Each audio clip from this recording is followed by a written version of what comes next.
Hello and welcome to the Law in Sport podcast with me, Sean Cottrell, the founder and CEO of Law in Sport. If you haven't tuned in before, the Law in Sport podcast is here to help you understand the latest legal issues and developments from the world of sport. I'm delighted to welcome our special guest today, Ricky Valente. He's the Chief Executive Officer at the PCL, which stands for the Professional Collegiate League. The PCL is the world's first collegiate sports league that is professional and fully professional. He founded it with his co-founder, Andy Schwartz, and with his COO, David West, two-time NBA champion. At the PCL, Ricky basically oversees all the operations. Many of you may have come to our annual conference now just over a year ago, where he described the issues of starting up a new league, issues around broadcasting, getting the teams together, getting all the infrastructure in place. It's a very broad and interesting role, which I hope Ricky will be able to talk to us about shortly. And before he was involved in that and continues to do, he is the founder of Valente law firm, where he has a boutique practice that focuses on sports and entertainment and corporate law. Although I think nowadays it's fair to say, Ricky, that you don't have that much time on your hands, given the amount of work involved. How are you doing, first and foremost? I'm doing well. I know doing well is sort of a relative term these days, but all things considered, I've been pretty fortunate with everything that's going on around the world, how everybody's impacted, and just really trying to figure out how to run a professional sports league remotely from my apartment. So our annual conference, you did a great job, and maybe we can link to the clip or get the clip up from it. You did a fantastic job of articulating the real challenges of getting a sports league off the ground. For those that aren't familiar with the PCL, maybe you want to provide a little bit of background into sort of how it came about. And This is that's a 5-year journey. yeah, but maybe keep it short than 5 years. Right. But in essence, or maybe I can describe. You can tell me this is right. In essence, you were frustrated with the amateurism principle that drives collegiate sport in the US, where athletes aren't allowed to essentially be paid. And Yeah. from that, you set up the historical basketball league and then maybe you want to talk about from that point on to the PCL. Absolutely. So we started as the HBL. Our initial mission was to attempt to have the HBCUs, historically Black colleges and universities in the United States, to break away from the NCAA, have a paid league where the HBL would be providing salaries and those institutions would be providing the education. Now, over the course of the last couple of years, as we've shifted to the Professional Collegiate League, we've grown to a model that's entirely independent of educational institutions, which is a bit foreign to the U.S. The idea that a college athlete would play in a separate and independent league while still attending college or university, it's a bit of a shift. But we feel like decoupling those two things, having this professionalized option to provide the basketball component, and then having the institution provide the educational component, is the best way forward for college athletes. And so it's something that's very relevant given the time we're in now, and the Black Lives Matter movement and all of the reflection that's taking place around the world. You mentioned that it was historically the Black colleges. For the context, for those who aren't familiar with the setup, is it right in saying that it was felt that essentially they weren't necessarily given the opportunity to benefit from education in the same way, but also that the way that the monetization of college sport had gone, that they weren't seeing a direct benefit of their performance financially? Yeah, absolutely. I mean, in the 50s and 60s, HBCUs were the sports powerhouses in the US. And then, as desegregation came along, which was obviously a very good thing, as universities that were historically, white institutions, predominantly white institutions, were then actively recruiting Black athletes to come onto their campus and participate on their teams. So then you saw a shift from, Grambling State, from Howard, from Florida A&M, these really great HBCU sport powerhouses, to now LSU, Florida, and Florida State, to these institutions that, again, were predominantly white or entirely white, historically speaking. And as that shift happened, the HBCUs kind of got left behind, out of the, at least left out of the discussion of the economic pie and how it was distributed. And over the past 2 to 3 decades now, what's happened is sort of a caste system has been created where HBCUs, Division I HBCUs, get anywhere from 500,000 to $1 million generally in a distribution from the NCAA. If you're a Division II HBCU, the number drops down to about 37,000. And to put that into context, Was that per player or for as a whole? That's it. That's all you get from the NCAA, the entire institution. And to put that into context, at Ohio State, their distribution this past year, just from the NCAA's revenue split, was about $51 million. Right. So you have this system that's then created where those that are at the top of the food chain remain there, because economically speaking, how can you compete in these revenue generating sports with those institutions? So like most of the discussions we're having at the moment is the legacy, or so the overall outcome of having obviously integrated colleges and open colleges is fantastic and what it should be, right? So it's not to say that's not the problem, but it's just the legacy that's left in terms of the institutional structures that are there and where the disadvantage is created. Are super interesting. And so you were looking at that, and then obviously you then sort of transition from HBL to the PCL, which I think is the interesting one, right? So was it right in saying so the HBL was initially targeted towards those institutions, and then you've decided that actually that was going to be would it be too restrictive in terms of from a regulatory perspective? Because you're an entrepreneur as well, right? So from an entrepreneur's perspective, we always talk about this. Sometimes it's good to be independent so you can get stuff done rather than going through bureaucracy. From a pragmatic standpoint, the institutions, we wouldn't have necessarily been getting into regulatory issues, because what we had done was we had said any of our teams that would be participating on these campuses would be club teams rather than varsity programs, which then meant that the NCAA and NJCAA and NAIA regulations, we would have sidestepped them because they have no regulatory power over club sports on a campus. It falls within student life as opposed to the athletic department. So we were comfortable with that. However, what we found was even at these institutions, these HBCUs, they felt strongly that athletes should not necessarily be compensated. And so we found very quickly that from a mission alignment standpoint, that wasn't a great match. There was also a good bit, and this is in higher education institutions. Is that just one thing I've never really thought about as much is that I know in some of the institutions here, they had, also I've been told, because I never went to one of the top 10 schools, but they say one of the top 10 universities here, that at least 2 or 3 of them I know, they dissuade people from having part-time jobs, for example, because they believe that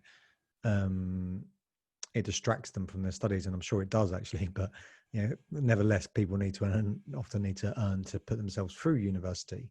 Was it so for them, is it athletes shouldn't be paid or remunerated, or was it all students should not really be working? And where was the split? It was 100% focused on athletes. And one of their biggest concerns, which still kind of baffles me to this day, was providing security for paid athletes on a college campus. There seemed to be an inordinate amount of fear around the idea that if you had a paid athlete on a campus, that other students on that campus would target that individual. And they had nothing to suggest that this was factual. And we even would counter with, well, have you ever had, a trust fund kid on your campus? Have you ever had a wealthy student on your campus? Were they targeted? Did you feel the need to provide them with additional security if wealth and notoriety is your only concern? Political involvement, no doubt they've got diplomats, children, and exactly. So that, I feel like it was a rather disingenuous thing, but that was what was constantly pushed back towards us, is hey, are you going to be providing private security for these athletes while they're on our campus, because we can't guarantee their safety, sort of thing. Which, And do you believe again, that? Do you believe from these sort of concerns that people raise? Do you think they are? I wouldn't say the word. I was trying to think of the right way to phrase this. Do you think that they're heartfelt beliefs? So they believe it. They generally are concerned about it, rather than just trying to come up with an excuse as such. They generally, even though it may seem ridiculous when you're saying it now, that okay, I can see that there's some concern there, but how it should be able to be dealt with. Do you think it's actually that, or do you think it's they don't like change? What's the backstory? I think, well, there was one institution in particular, I won't say the name of it, that we got the closest to signing an agreement with, and the process took close to 6 months. Like, we got down to the point of a contract in front of them. Their signing bonus check for the institution was ready to go, and we got the question of, well, hold on, can we sign this, but can we agree that we're not going to pay the athletes? And at that point, we pulled out of the deal as much as they pulled out, because we realized, again, from a mission alignment standpoint, it just wasn't matching. But in the course of that conversation, my takeaway from it was that the institution, much like what goes on right now within the NCAA, the institution wanted to keep as much of the value created as possible. They didn't want to have to share it with the athletes. They felt like, if we as an institution participate in your league, that the revenues you generate are going to be the result of our institution, and not as a result of the athletes' athletic performance and notoriety, or even of whatever you put in place as a league. So I think that it was selfish in intent, and then they just tried to come up with disingenuous reasons to try to push us away from the idea of compensating the athletes. So I can, one of the things from some sort of institutional thinking, right? And I'm not an expert on this matter whatsoever, as you'll probably tell from my next statement. But again, from an institutional perspective, you can see that, I can see at least, the institutions may believe, though, that the as opposed to the talent causing the interest, right, or generating the interest and therefore the revenue, they would say the infrastructure that they provide, which is costly and only comes because of the fact they offer other academic courses and so forth, right? I can see to a degree why they may believe that to be true, but college sport in the US is such a big attraction and has such significant revenues. I think it's hard, as we've seen with recent cases, right, to detach the two, to say that it's just the institution people are interested in. And I think, I've spoke to a bunch of people at various colleges, and they tell me how much one individual athlete may sell in jerseys, for example, and it's like millions and millions of pounds worth attached to that athlete's name, branded on a jersey, or at least not branded, but his name, the number at least. Right. Yeah, because as of right now, you cannot sell a college athlete's jersey with their name on it. Yeah, I mean, absolutely. This is one of the age-old arguments, and one of the things that the PCL business model is going to totally put to the test. The idea that, are people watching the game because of the name on the front of the jersey or the name on the back of the jersey? And we are confident in a range of data points that it's the latter, that frankly, there's actually more volatility in consumer behavior as it relates to watching college sports than there are in professional sports, based on wins and losses. And which makes sense. There's been this sort of warping of what is a good institution in the United States. And if you go and look at the power rankings of basketball and football, and then you go and look at whatever outlets, top university ranking list, there's a lot of overlap. And part of that is because once you start to think of institutions as successful sports institutions, you start to think that it's a better institution altogether. Yeah. And this even happens within the academic community. Well, as I say, this is aligned to, I did a podcast recently with Professor Simon Rowe from SOAS, right, about the power of sport and sports diplomacy, right? It's the perception of, it's the reason why governments invest so heavily in sport as well, it can change a mood, right? It can change how a country is perceived, right? How a nation perceives itself. It has that sort of power. Yeah. That's super interesting. And so you and Andy get together, right? And so you set up the HBL and you think to yourself, right, we think we've got something here. You're talking to people.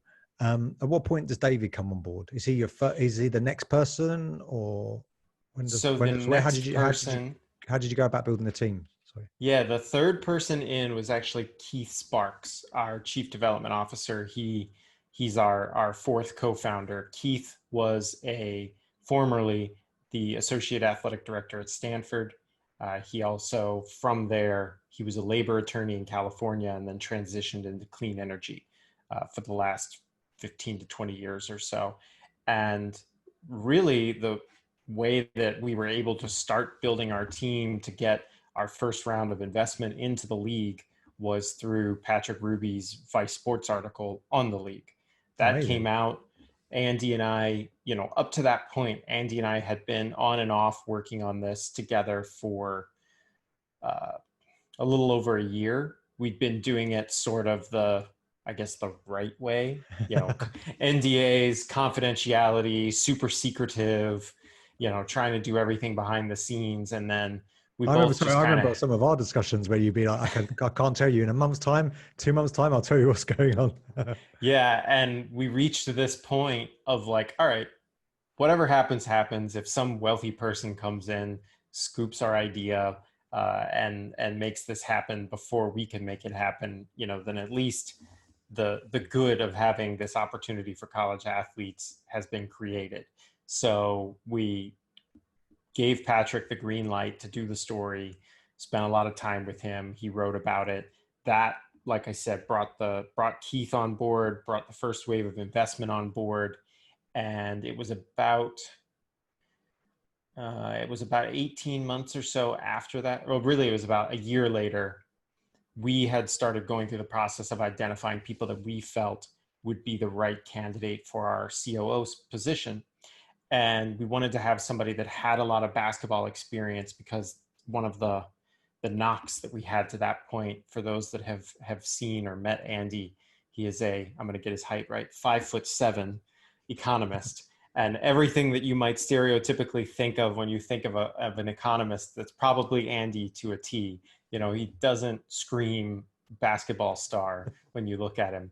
And I played baseball, and we're 2/3 white in our team, trying to recruit HBCUs at the time. And so there was just a lot of, from an external optic standpoint, things we needed to address, and basketball expertise was one of those things. And so we wanted to have someone that had either had front office experience or a former player that had a strong reputation off the court. And David was actually the top choice on my list. And we started tracking him. So his second run through with the Warriors, when they beat the Cavs in the finals, we had been tracking him throughout the last couple months of that season, because we were hearing rumors this was going to be his last run. And it was like, I think the first week of August of 2018. And he posted on Instagram his retirement message. And one of our advisory board members' brother was a former teammate of David. So we knew we could get to him we needed to get to him, and get that meeting set up. And so once he posted that retirement message, I was, within 5 minutes, no exaggeration, I was on the phone with our advisory board member telling Luke Bonner's his name. I told Luke, I'm like, I don't care what you have to do. I need you to get me on the phone with David. And he was actually in Africa at the time, because David has clean energy projects in Ghana.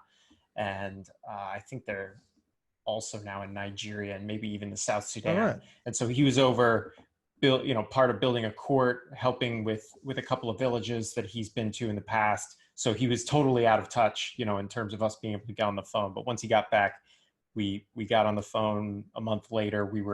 I flew out to the Bay Area, sat down with him. It's kind of a funny story, because he was about 45 minutes late to the meeting. And he sits down when he gets there. And of course, he's 6'9.5", and we're in Palo Alto. So, he sticks out like a sore thumb. And he sits down and, like, having never met him, I can immediately tell, like, there's a lot on his mind. And he looks at me and he goes, "I just found out my wife's pregnant. And we were not planning on this." Like, they had literally just come from the meeting. So, like, I'm sitting there thinking, man, if we can get over all of this, if we can find a way to still have a meaningful conversation and you're still interested, like, then this is meant to be, sort of thing. And, almost 2 hours later, we're still talking about it. And he was very engaged and checked all the boxes that we wanted to check. And I knew we had a good thing going, because before he'd even pulled out of the parking lot, he was already calling me to talk more Amazing. about it and ask more questions. Great. So it took about a month and a half from there to work through it with his management team and get all the details squared away, his attorney and all. But yeah, so he's been with us since we announced that the Monday before Thanksgiving. And so you got November 2018. so then you got David on board, and then you've now got quite a team, right? In terms of like advisory board members, other people going about it. So do you want to just describe how that team's now made up and what that process was like? Because you've been going at some pace since we were talking our annual conference. You've been making really great progress. Yeah, so it was the week before I flew to London last year. It just so happened that Soledad O'Brien, who's on our advisory board, it was the week after. So I got home, Yeah. was jet lagged, and then I happened to see that she was in Cleveland. We got together. We'd been talking with her team, her development For team. those that don't know who she is, can you just describe who she is? Yeah, so Soledad, superstar in my opinion. She, former host on CNN. I believe she was also on NBC for a while. Has now broken away from those. Still as a correspondent on HBO Real Sports with Brian Gumbel, and then she has her own production company and also does all kinds of other things. She's got her own podcast now and has her own show on PBS during the weekends. So she's very much socially aware. She's very rights based in everything that she does. And we got together and it was like two peas in a pod. And so expanding beyond so her production company is developing a series on the creation of the PCL. Oh, very cool. We also have her on our advisory board. She's a great member for us in terms of strategy. We've got Meko Karake, who heads the Google Play team at Google, the e-commerce team that runs the Google Play Store at Google. So when he's not overseeing his $14 billion e-commerce team, he makes some time for me to talk strategy. I mentioned Luke Bonner on the marketing side. Brother played in the NBA. He played overseas. So another basketball guy that we've got involved. And then our athlete advisory board, we've got Terrell Owens, we've got Mahmoud Abdul Rauf, we've got Champ Bailey, so Mitch Richmond. So we've got Hall of Famers, both NFL and NBA. We've got TJ Warren, who, best of luck to him with the Indiana Pacers and the NBA's restart. So we've got a lot of athletes that experienced this system and want to fix it.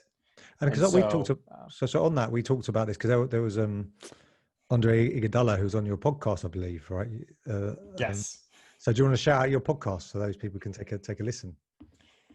Yeah. So our podcast, Forward Thinking, it's hosted by David and myself. We try to not make it a PSA for the PCL. Really, it's just having interesting conversations with people that either are challenging the status quo, doing social good, bringing about positive change, and through that platform. Yeah, Andre, Soledad. We recently had Wendell Pierce from The Wire and Jack Ryan. I've got a bunch of them to listen to. You've flagged them up to me, and I'm looking forward when I go for a run later. I think I might actually give one a listen because Rosie Perez drops later today, which is another fascinating one. And Bomani Jones and Howard Bryant, if you're really into the sort of Black sport history movement throughout the last century, those were just fascinating conversations in their perspectives.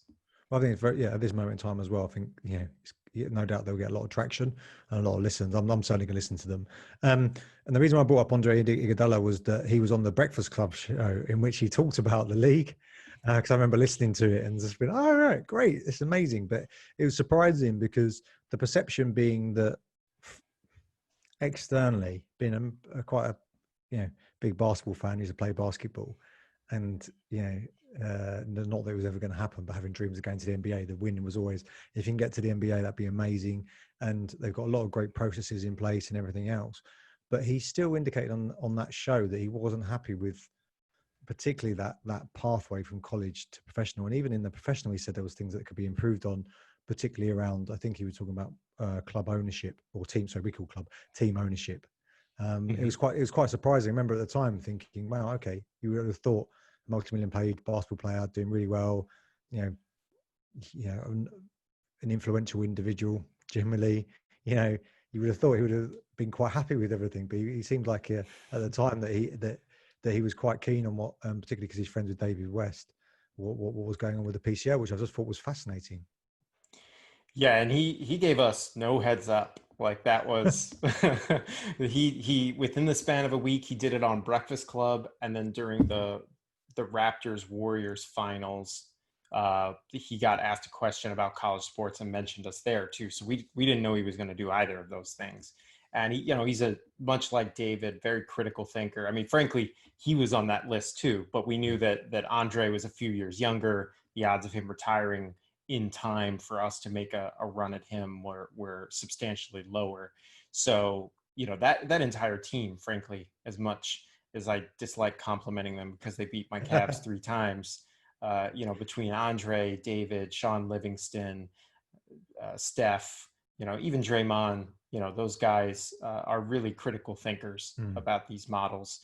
And so, that sort of culture that I don't want to overstate, but that David did drive to some extent within that team, I think just all the more reason why we wanted David and, to have those people within his orbit that he has that make these critical conversations around these models and think about how to improve them.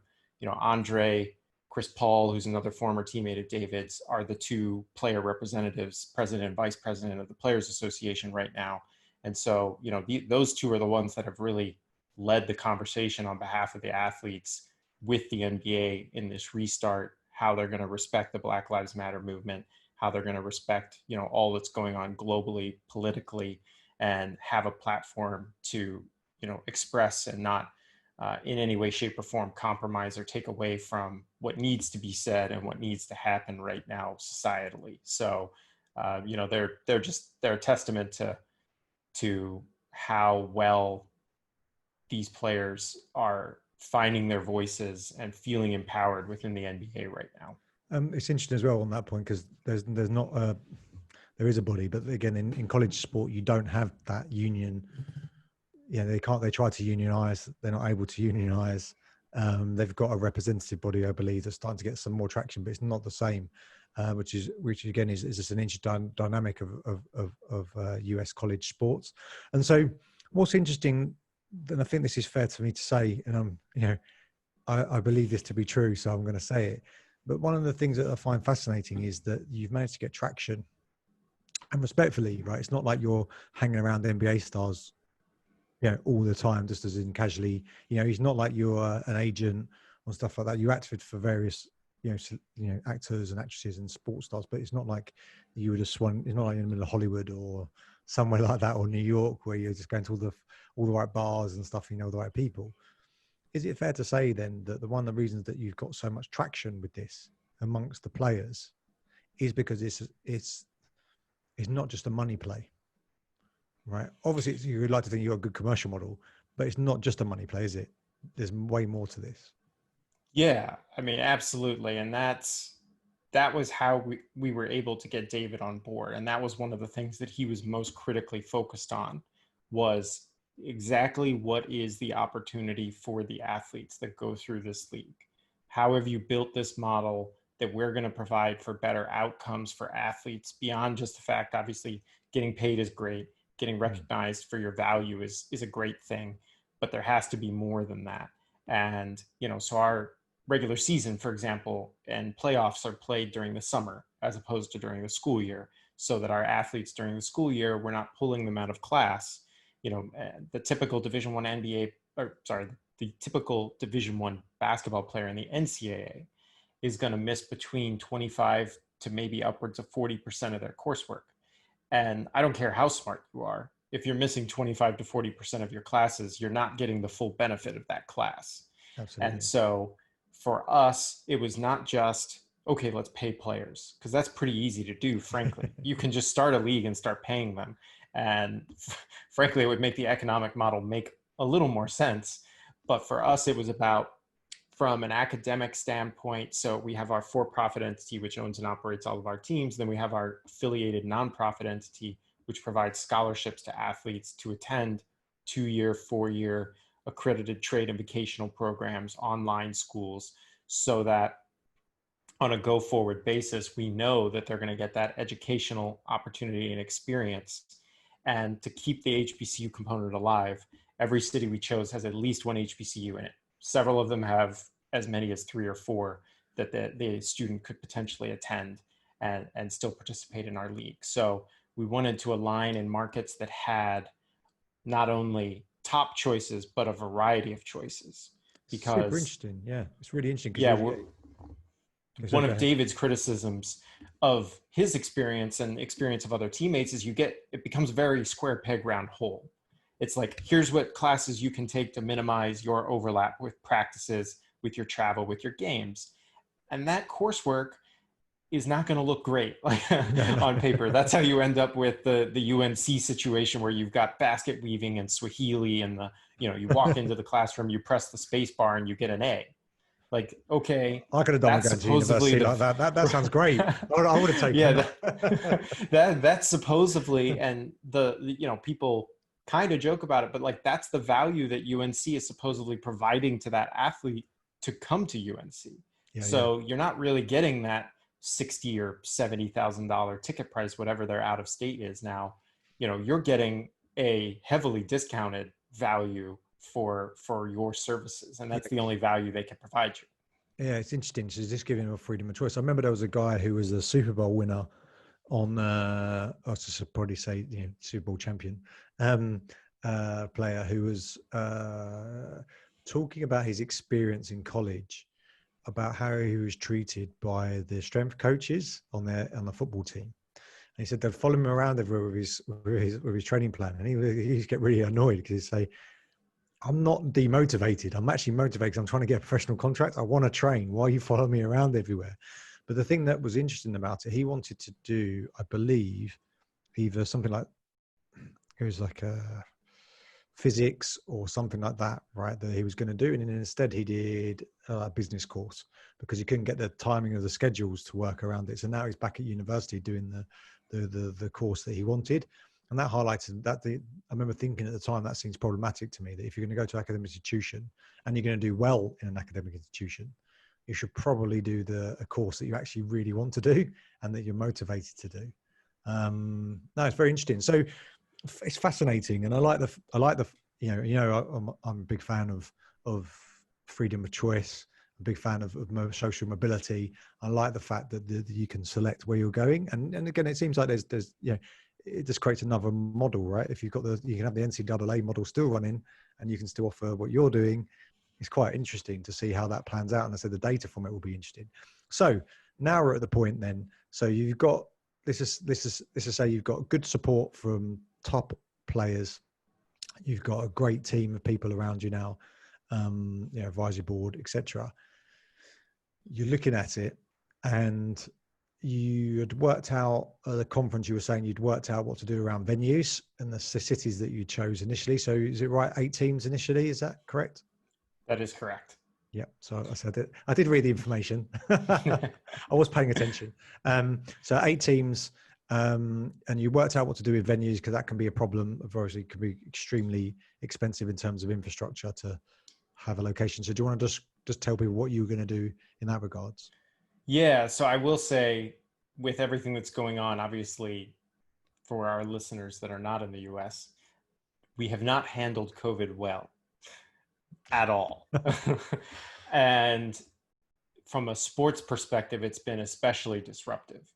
And we recently, semi-recently at this point, made a proactive decision that we're actually going to play all of our games in a single location, even next summer, because just looking at what all is happening right now, we're seeing another pretty significant surge in cases throughout the country. We did not feel comfortable with the idea, again, even 12 months from now, of having our players travel and having our ability to execute our operational plan be dependent on third parties. Because, you know, in some of the worst case scenarios where you start to have supply chain disruption with flights, with Yeah. you know, just travel and things like that, Complete headache. we did not want, you know, Philadelphia to Atlanta is not a significant stretch, at least again in the US from a driving standpoint and flying standpoint. It's not the worst, you know, it's not New York to LA or anything like that. And but that said, we still felt like it's going to be a better higher probability of success for us and less of a headache to just have everybody in a single place for this first season. And then in the second season, go back to 8 teams, 8 cities. So instead, we're going to be playing all of our games. We've identified the venue that we think, from both a protocol standpoint and just a bandwidth and capability standpoint, will be sufficient for all of our teams to play in. Because obviously we're gonna have 84 games in our first season. So plus you've got between 84 games and 8 teams practicing, you need a lot of court time. So we think we're in the advanced stages now of getting squared away with the venue that we think can host and be capable of providing all that we need provided for those 8 teams. It is in one of our 8 cities, so that also makes it exciting, because it's the city that it's in is central geographically to all of our cities. So we think it's a good choice. It's a spot where kids, I shouldn't call them kids, so 18 to 22-year-olds are going to want to live for a summer. I think it's a good spot to live for a summer. So, but that's probably been the most disruptive point of COVID for us, is just rethinking the operational and logistical plan so that we're keeping our players and our staff safe. And with that, one thing that I thought about is, what's the lock-in for? So you got the scholarship fund. Is it that they have to sign for a 3-year term, or what do you do if people opt out, or how does that? Do they forego their scholarship, or they get part scholarship? That seems like it could be tricky. So again, we understand, especially this first group of athletes, you know, going a different path there's always risks involved. You know, whether it's perceived risk or actual risk is up for debate, but there's risk involved. And so the salaries are basically 5 years, but each year is an option after the first season. So there is the ability for us to have some flexibility in terms of your basketball playing career. The scholarship, though, and part of why I structured the company to be separately for-profit, nonprofit, we don't control the nonprofit, is that when the nonprofit provides you with a scholarship, the only way you forego the remainder of your scholarship is if you flunk out or, you know, fail to remain in good standing at the institution. So we understand that to get some of these top players that we want to get, you know, especially at the beginning, you have to go over value because of that risk.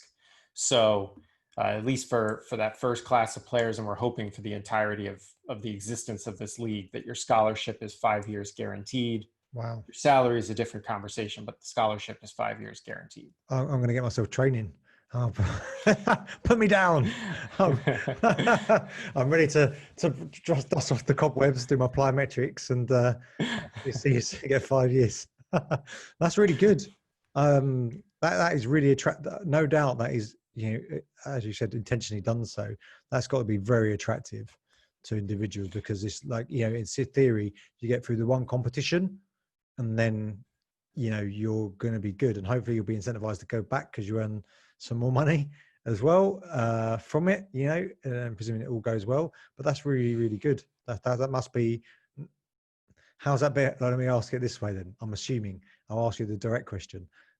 Is it being well received by the people you're talking to at the moment, your first group of athletes? Yeah, I mean, recruiting is an interesting thing. I mean, again, this is probably something that's very foreign to people outside of the US, but this very cutthroat atmosphere of college athlete recruitment. There's different players in the room, and I use players in the general sense, not the actual people playing on the court. You've got, the family, mom and dad, you may have an advisor, and you have the athlete. The athletes, being a young 17-year-old, are going to be focused on the basketball piece. They want to know, am I getting the best opportunity on the court? And so, obviously we have to have well-received staffs. We have to have great brands, cool gear. You've got to have all those things that the kid wants to see. But then you've also got to convince mom and dad that this is the right choice. And that's where the educational piece comes in, and why we wanted to have the scholarship program set up the way that we've got it, is because they'll understand and value more so than the athlete that, hey, look, even if you don't want to finish 4 years, 5 years and get your degree today, the fact that the scholarship will be waiting for you whenever that day comes that you want to finish it is a significant value add in terms of our overall value prop to the athlete. So, we've gone into it understanding. And then for the advisors, our life skills, personal development content that our foundation is developing, that the athletes will complete in addition to their coursework, to prepare them off the court in terms of leadership, public speaking, social media management, selecting and vetting agents, financial planning, all those necessary elements that you need to be a successful professional athlete. Even if you don't recognize it at this moment, you need those things. Yeah, and if you don't become a professional athlete, no doubt it will help you if you want to be a professional in the sports sector, right? Or if you want to be a professional, for that matter, in many other sectors. They are great, they are great skills to have.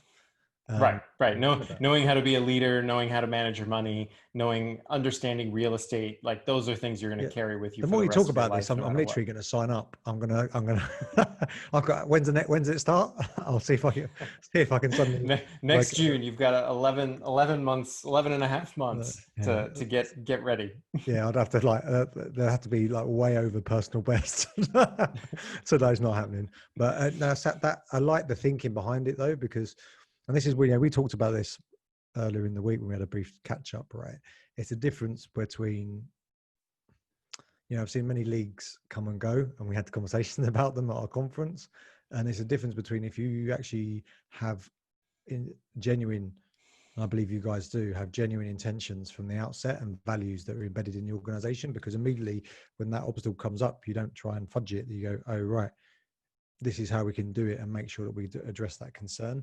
And no doubt, would you say that again, David and the other players have been, or how critical have they been in that approach?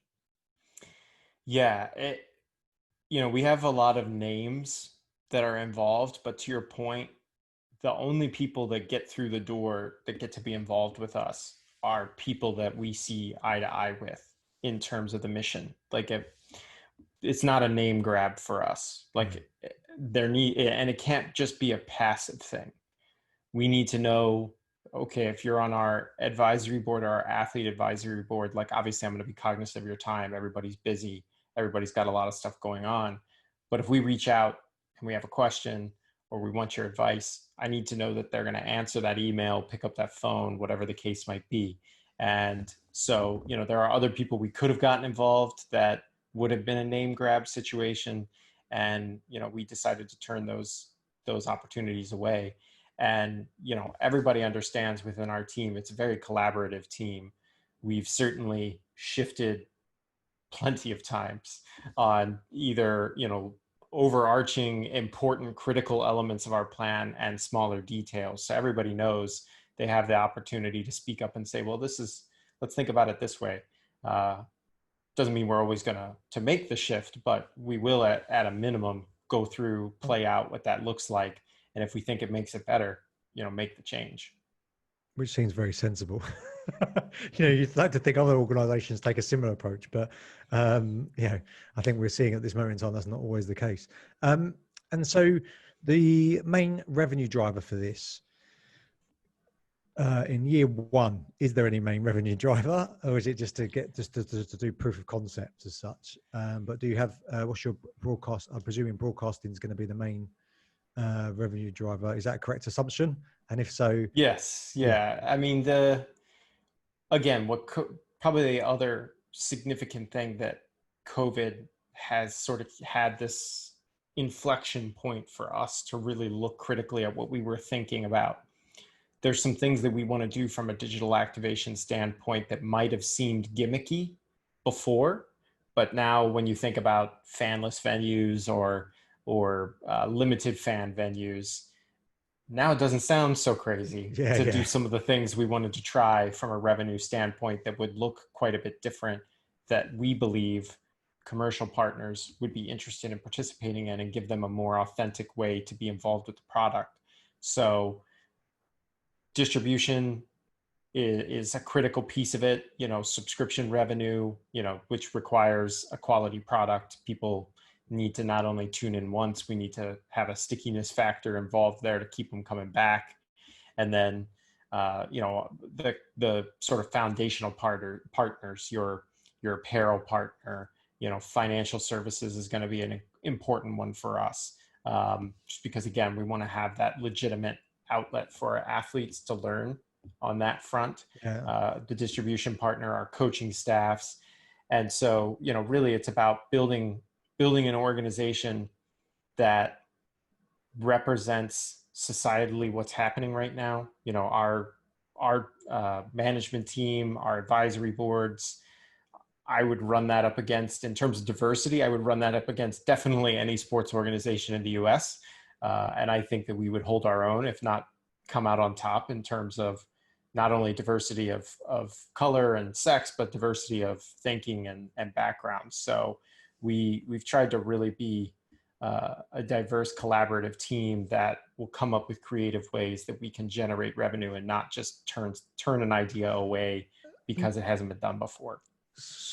Again, like the word of the day is collaboration for me, and it's one of the things that we struggle with in the legal sector, as you know, right? Is that some people want to collaborate more than others, whereas others see that as a threat, right? Or they can't be a threat to their commercial model. On that point, given that you are, a challenger brand, as they would say, a startup. Entrepreneur, you've got that nimbleness of thought that you can do, adjust and change. Do you still think that how things were done limited your thinking slightly? So given you were saying what seemed gimmicky before that you discount, now given what's gone on, the environment's changed, you said, well, actually now we're confident that it's not going to look gimmicky, or at least we can give it a try.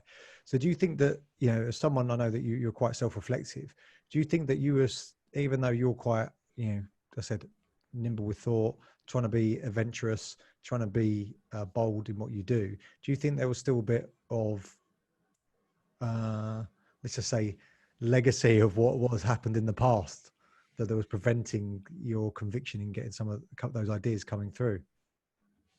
Yeah, Or I mean, executing on those I'm ideas? sure that there was a moment or two because, I do love sport in its traditional sense in a lot of ways. So I'm sure there was a moment or two, but I do also know there's an interesting thing about starting a sports league. I mean, I'm sure startups in general deal with these sorts of things, but it seems like when you start a sports league, the crazies come out of the woodwork. So we've heard some really nutty things over the last few years. I mean, just to give an example, we were pitched on the idea of when players lock up, rather than a jump ball, have like a 30-second boxing match. Perfect. Which we were No risks there. right. And so I mean, like we've had some really crazy stuff get I'd watch presented to it. us. I would certainly watch it. I can tell you that much.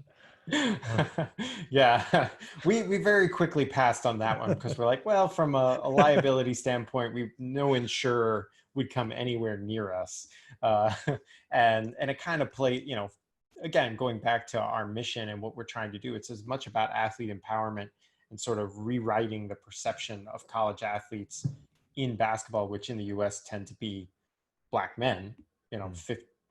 Between 60 to 65% of the Division I scholarship athletes in the country are Black. And then when you break it down starters to bench players, it gets closer to like 80% are Black starters. And to feed into some of the racial stereotypes that exist in the US, having this boxing element to the sport just didn't fit what we're trying to do from a mission-driven standpoint of, again, empowering players and representing them in the best light possible, and allowing them to represent themselves in the best light possible, by participating in our league. And so that's something that we've been hyper vigilant about protecting.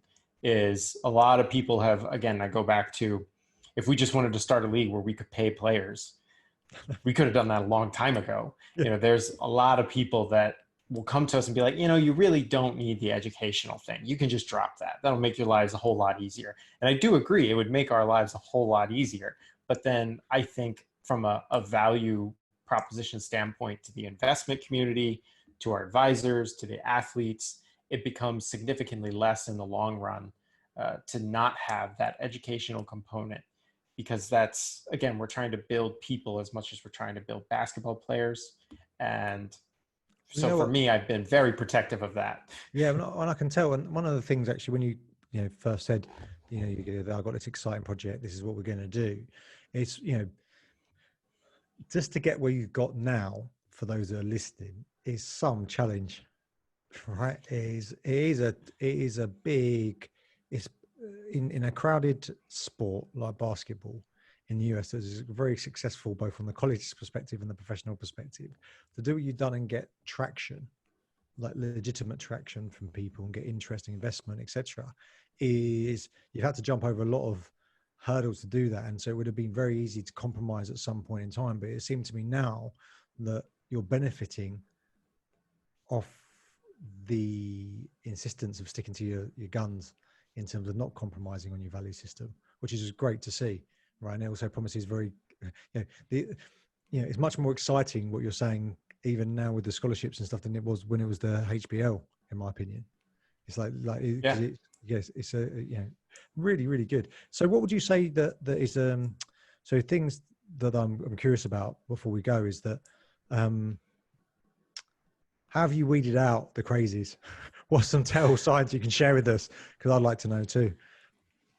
Some of them tell on themselves immediately. Like in the first outreach, generally, if I get an email that's all caps, I almost immediately send that one to the trash folder. But again, there was one very, very early on. It was right around the time of the Vice Sports article, because, to our good luck and our good fortune, we got Keith Sparks, we got Mecca Okereke, Will Bressman, we got that first group of people that got involved. But then, I'm now remembering a particular person that proposed something to us that on its face sounded great. And then when you started talking through the details with them, you just be the 3-year-old in the room, like keep asking why. And very quickly it fell apart. And it very quickly became, oh, well, really the purpose behind this is for us to make a ton of money off of these people. Yeah. And, again, that's the easiest way for me to, I've also got kind of now over the years, my BS meter tends to set off pretty quickly, and I pick up on it faster. But usually it's just keep asking why, or, and from that point, once they can no longer explain why, then, either they haven't thought it through, or there's an ulterior motive that they don't want to tell you. I think that's great advice, because like we've been dealing with some stuff, as on this over time, where people talk a good game, and at the back of it there's other things going on, and it's really, you see it in sports agency, you see it all over see it now in football in Wigan, right? People acquiring football clubs, right? And you wonder what was going on with the due diligence there. Why weren't people asking enough whys? I was like, oh, great, you got some money, we'll take it. Yeah, off we go. Not thinking about long-term value. What now then is what's the big challenge for you at this moment in time? Obviously, COVID-19 is huge, but what's the challenge for you now? And then what we've got to look forward to? What's your sort of your runway looking like for the launch? Yeah, I mean, I will say one of the bigger challenges, not to be too self-boastful, but I know how to connect with people in person. Like, in that meeting, now that I'm thinking about it, almost every person on our advisory board, I was the one that went and met with them and convinced them to You're come very on well. I board. know you because we've had a coffee and a drink and stuff like that. But you're very present. Yeah, I like to engage with people and figure out, not just what's the value in it for us, but what's the value in it for them. To find, I'm a big believer in the best deals, both sides win. When only one side wins, you tend to end up with a situation of bitterness or of resentment, and then in the long term it just doesn't work out well. Or in our case, you end up with someone who's absently involved, and then that doesn't help anybody. And I would say on that point though, that depends what your perspective is. But I agree with you. I'm 100% with you on this, and I've been listening to various negotiation books and stuff at the moment.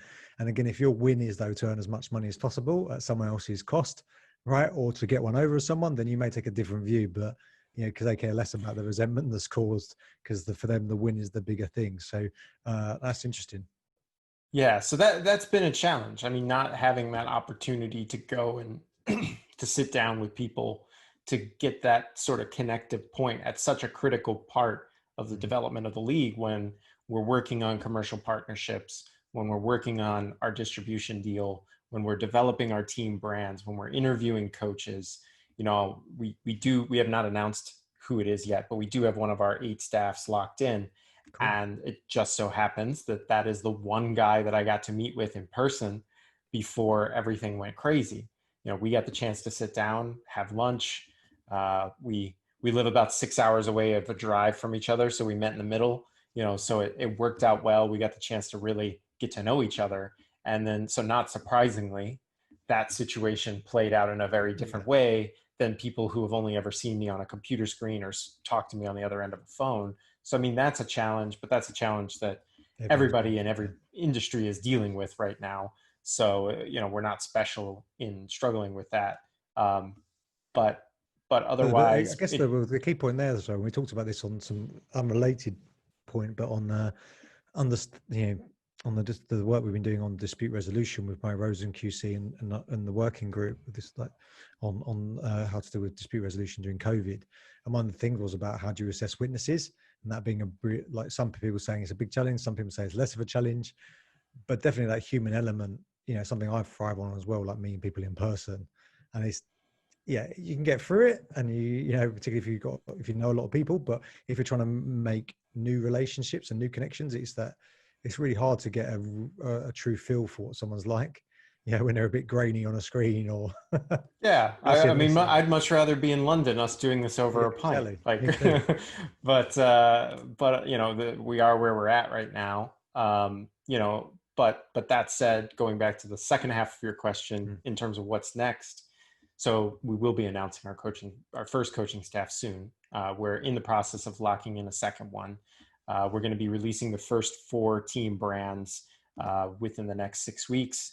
We're really excited about those. I don't want to get people too excited, but frankly, if you swapped out our DC team or our Charlotte team with the Hornets and the Wizards, I don't think, if you didn't know what the NBA was, I don't think you'd be able to tell the difference. Right. And so we're really excited about not only the storytelling opportunities we're going to get to have with our brands, but just the quality of the brands. So, in Cleveland right now is super interesting. The Indians are going to be changing their name. And so I'm now getting to see publicly how bad people are at coming up with team names and team brands. It's funny to know that when we first started that process almost a year ago now, some of those first names we came up with were not great. I mean, there's always going to be situations Well, where some names suck and some names are really good. well, with And something simple like a law in sport, right? You think it'd be a simple thing, but I literally wrote down 100 different variations of all random names, and it takes a long time, right? Get feedback on it. What does it mean? What does it imply? What doesn't it imply? How do people feel about it? It really is a true process. and then you got to do domain searches, There's trademark searches. Then you got to say, and then that's just the name. Like, because then for us, now we have to get to the logo. Now we have to say, okay, this sketchwork looks good, but we want to tweak this thing and that thing. And okay, now what colors are we going to use? So like, it's just this whole, it's been really fun. Don't get me wrong. I've actually been one of the most exciting, rewarding experiences, especially with the team that we have doing them, because we have a creative designer from the NBA or from one of the NBA teams formerly who's doing our designs. And then our CMO, Wendell Haskins, who worked at Def Jam Records, worked at the NBA, worked at the PGA of America, has done a lot of really interesting branding things. So getting to work with them on developing these brands has been one of the cooler things I've gotten to do. But it's just very challenging. Well, Joe, if you no doubt the issue you got is to one of time, right? Because that's the fun stuff. Like, that's not the 9 till, there is the 9 till 5 in some ways, but you've got such a broad remit, right? Because this is one of the things I was playing around, took some time off this morning and did some web development stuff, right? That I was barely getting any time for. And I loved it. And I was like, oh, this is the cool stuff that I get to do that I rarely get to, right? And that you have to do it because obviously it's part of the business. No doubt in your world, right? If it was a normal day, let's say, whatever that is, but if it was a day where you're just doing a normal 9 till 5 and someone said to you, do you want to work with logos and colors and names and stuff, you go, great, I'll jump at the chance to do this for 8 hours. But no doubt you've got a bunch of stuff that's going off at the same time. Yeah. I mean, the range of things that we can have in a given day is a person of many hats. And whether it's working on commercial terms, we're pretty far along in a collaboration deal on apparel for our teams. So it'll be for merchandise off court. But so, even chopping up categories in that way of saying, okay, let's look at this athleisure collaboration we can do. Let's look at developing these brands. Okay, by the way, we need to speak with this investor. Now we need to think about, Macher signs at Howard. So now we've got to do a public statement on this thing happening. We've got a Senate committee hearing, all these different things that are going on that are both internally important and then externally tied to what we're doing, that we are constantly having to sort of keep those balls up in the air. Well, Joe, it's super interesting, as I keep saying. It's my favorite word at the moment, it seems, or phrase. I love it. I love the idea of it. I like where you've got to already. I think it's awesome and very impressive. And I particularly like this, foundation and the model of that runs beyond. And maybe, for those of you that are interested in soccer, or as we would say, football over here, maybe that's something that could be looked at more closely. I think that's the model personally I'd like to see happen. Some more alignment there in professional sports more broadly, and particularly from the academy system in football. I think is something that could be looked at quite closely. I think it's a great idea, great model. I wish you all the best. So when's the big have you got any, what sort of month are we looking at in terms of the next big announcement? Yeah, next announcement is going to be in August. We haven't exactly nailed down exactly what week, because we're hoping to announce 2 staffs. And like I said, release the first four. I can tell you exactly which teams we're releasing. We're releasing Baltimore, Richmond, DC, and Charlotte are going to be the first 4. And I'm excited about that for a lot of reasons. And then it just so happens our CMO, he also has a personal connection to Richmond, and I'm from Richmond. So great. Getting that brand out there is going to be exciting and fun. Hopefully all of my old friends from home will appreciate what we put together. Give you a shout out. No, I wish you and the team lots of luck with that, and thanks for taking the time out to speak.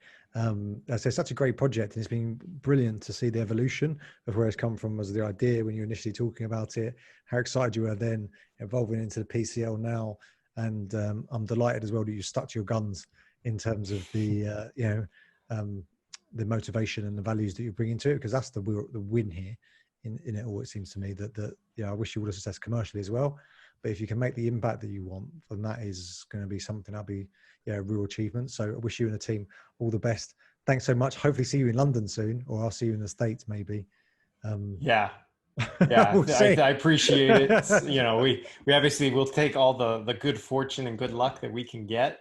And I really do hope we can get together in person sooner rather than later. I know what September would have been the annual Exactly. conference. Still So maybe. We literally just, this is the thing at the moment, like you, right? We're speaking to venues, the normal venue where you've got a great relationship with them. We don't know, they don't know what's going on. We don't know really what's going on a week by week basis, because the data changes all the time. So that's why I think for you guys, it must be something, because for us, it's difficult. We're just talking about a conference, not not a whole league, repeated events. We're just talking about one-off. But yeah, it's a challenge. But anyway, I'll let you go. Have a great, what time is it there? it is 20 after 12. 20 after 12. Oh, look at that. You got the rest of the data to spend time on logos, of course. Not the other stuff. No, but have a great rest of your day, and thanks for making the time to chat. Wish you all the best with it.